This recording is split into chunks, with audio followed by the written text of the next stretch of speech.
আমার ননদের শ্বশুরবাড়ির অবস্থা তো ভালো না, ওর বর মদ খায়, শ্বশুর মদ খায়। কিন্তু মা, আমি তো এই শাড়িটা এখনো একদিনও পরিনি। এটা আমার মেয়েকে দারুণ মানাবে।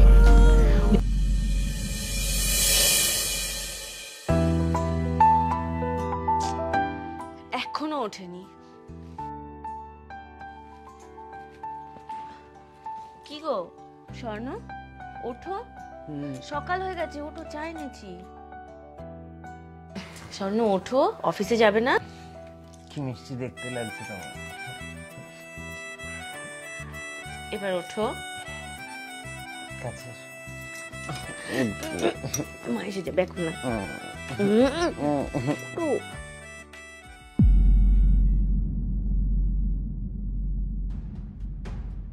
বৌমা,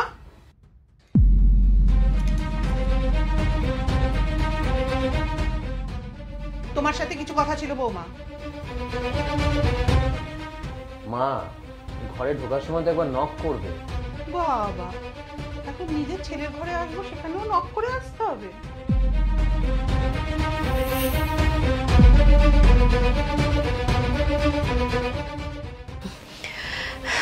মা বলুন। শোনো, আমার মেয়ে ফোন করেছিল, পরশু ওর পিসি শাশুড়ির ছেলের এঙ্গেজমেন্ট। তোমার বিয়ের সময় চন্দ্রহারটা যেটা দিয়েছিল ওটা বের করে দাও, ও পরবে ওটা।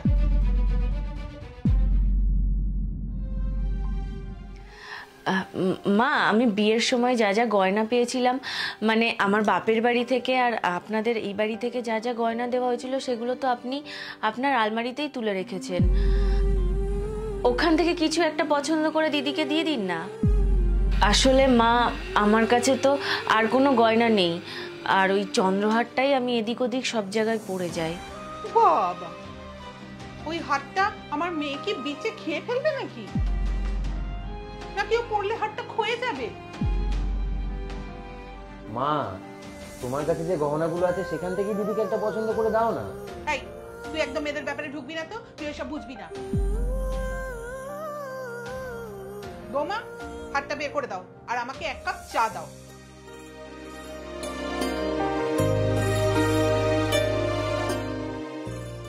তুমি কি আর চা খাবে? না। আচ্ছা ঠিক আছে, তুমি স্নানটা করে নাও, আমি খাবার গোছাচ্ছি।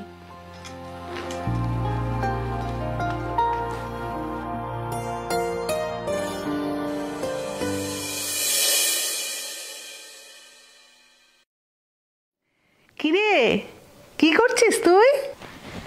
এই তো মা, তোমার নাতির খাবার গরম করছি। আচ্ছা, ভাইরা ফিরেছে? পূজাকে বলেছো হারের কথাটা? হ্যাঁ হ্যাঁ, ফিরেছে, বলেওছি। আর বলার কি আছে বলতো, তোর পছন্দ হয়েছে, তুই পড়বি। আচ্ছা, ওই পূজার ভাইয়ের এঙ্গেজমেন্ট ছিল, তাই না? ছাড় তো সব, এঙ্গেজমেন্টটা চাই। ওই বাড়ির কয়েকটা লোক নিয়ে ওই অনুষ্ঠানটা করেছে, বড় করে করার ওদের মুরদ আছে নাকি রে? যা বলেছো। ছাড় তো।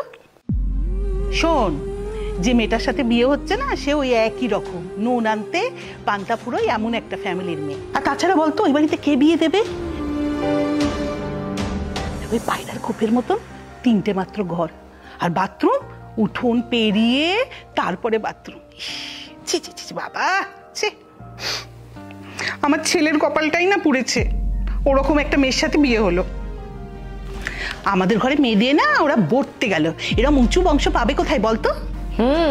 সেই ওর ভাইটাকে দেখেছিস না, কেমন একটা দেখেই কেমন একটা গরিব গরিব মনে হয় না? দেখিসনি বৌমাকে কি সব জিনিসপত্র দেয়, কোন ফুটপাত থেকে কেনে কে জানে বাবাচ্ছি। হ্যাঁ হ্যাঁ মা, সে তো দেখেছি।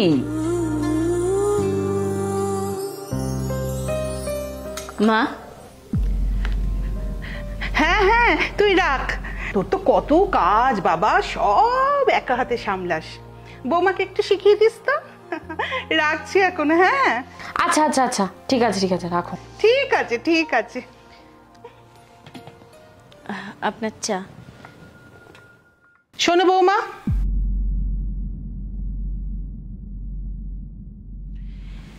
এই যে তুমি তোমার ভাইয়ের এঙ্গেজমেন্টে গেলে, তা তোমাকে কিছু দেয়নি? হ্যাঁ মা, আমাকে একটা শাড়ি দিয়েছে আর আপনার ছেলেকে একটা পাঞ্জাবি দিয়েছে। ও, তা আমাকে তো সেটা দেখালে না তুমি। আমি এক্ষুনি আনছি।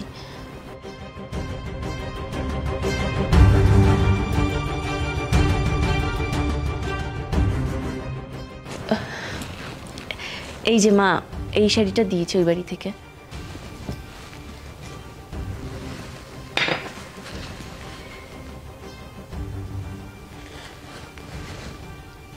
বাহ, কি সুন্দর শাড়িটা, বেশ সুন্দর। কিন্তু বৌমা, এই শাড়িটা না তোমাকে মানাবে না, এটা আমার মেয়েকে দারুণ মানাবে। ওই চন্দ্রহারটা দিয়ে পরবে, দারুণ সুন্দর লাগবে। বাবু, এই বাবু শোন। হ্যাঁ, কি হয়েছে? তুই যখন অফিস থেকে ফেরত আসবি না, তখন এই শাড়িটা আর ওই চন্দ্রহারটা তুই না দিদির বাড়িতে দিয়ে আসবি। হ্যাঁ, আসার সময় দিদির বাড়ি হয়ে আসবি তুই।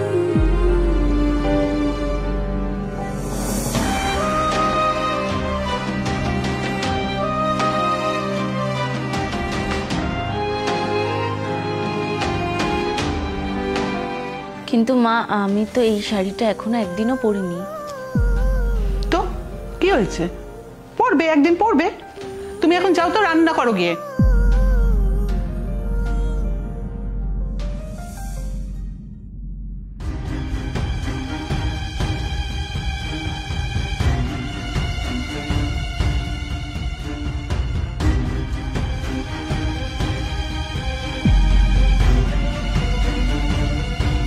হ্যালো মা, কি করছো?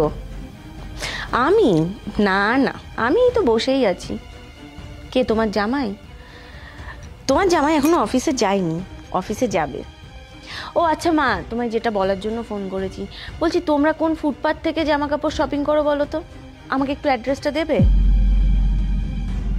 আসলে কি হয়েছে বলো তো, ওরা যে জামা কাপড়গুলো কেনে না বড় বড় শপিং মল থেকে, সেগুলো পরে নাকি বড় বড় অনুষ্ঠান বাড়িতে যাওয়া যায় না। ওই ফুটপাতের জামা কাপড়ই নাকি ওদের কাছে ভালো। আসলে কি হয়েছে বলো তো, আমার ননদের শ্বশুরবাড়ির অবস্থা তো ভালো না। ওর বর মদ খায়, শ্বশুর মদ খায়, একেবারে নোংরা কালচার। আশেপাশের কেউ মিশেই না ওদের সাথে। আমার ননদ আর কি করবে বলো, সোনা গয়না যা ছিল সব বেচে খেয়ে নিয়েছে ওর বর। তাই কি করবে, কিছুই তো নেই এখন। এর থেকে গয়না, ওর থেকে শাড়ি, এইসব চেয়ে চেয়ে এদিক ওদিক ঘুরে বেড়ায়।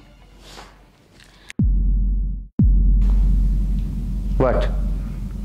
কি আমাদের পরিবারের নামে এসব বাজে বাজে কথা তুমি কার সাথে বলছিলে? দেখ না, তো শাশুড়িকে ফোন করছে। এসব কি কি হলো, কথা বলো। এসব কি? তোমার মাকে ফোন করে আমাদের পরিবারের নামে এই সমস্ত বাজে বাজে কথা কেন বলছিলে? বলতে তোমার লজ্জা করলো না? তোমার মায়ের যখন করলো না, আমার কেন করবে? মানে মানে মানেটা তোমার মাই ভালো বলতে পারবে, তাই না মা?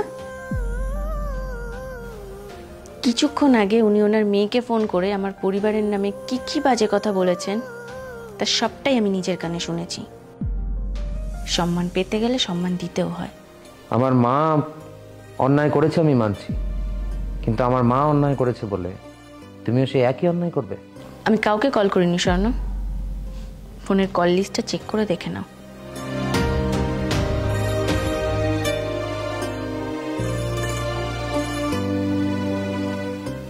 তোমার মায়ের কাছে কি কোনো উত্তর আছে উনি এগুলো কেন করেন?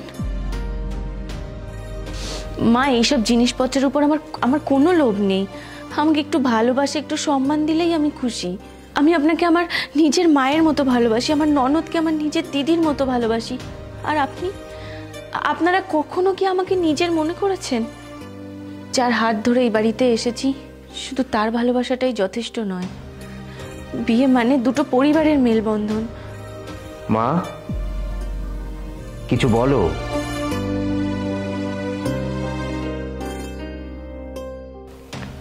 পূজা,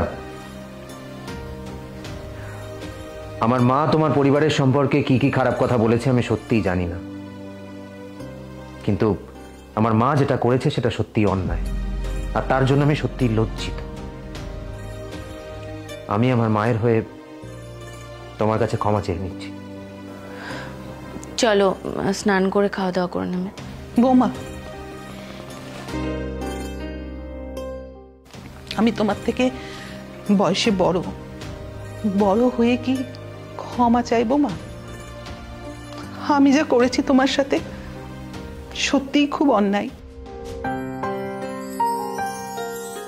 কোনো দিন আমি তোমাকে মেয়ে হিসেবে দেখিনি। ভেবেছি পরের বাড়ির মেয়ে কখনো নিজের মেয়ে হয়। আমি ভুলে গেছিলাম আমারও একটা মেয়ে আছে। আচ্ছা, তার সাথেও তো এমনটা হতে পারতো, কিন্তু ওকে ওর শাশুড়ি প্রথম থেকেই মেয়ের মতন ভালোবেসেছে। আর আমাকে ক্ষমা করে দাও মা,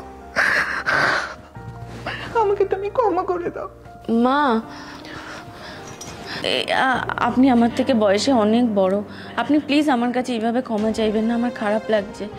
আর আর আপনি তো আপনার ভুলটা বুঝতে পেরেছেন, এটাই আমার কাছে অনেক।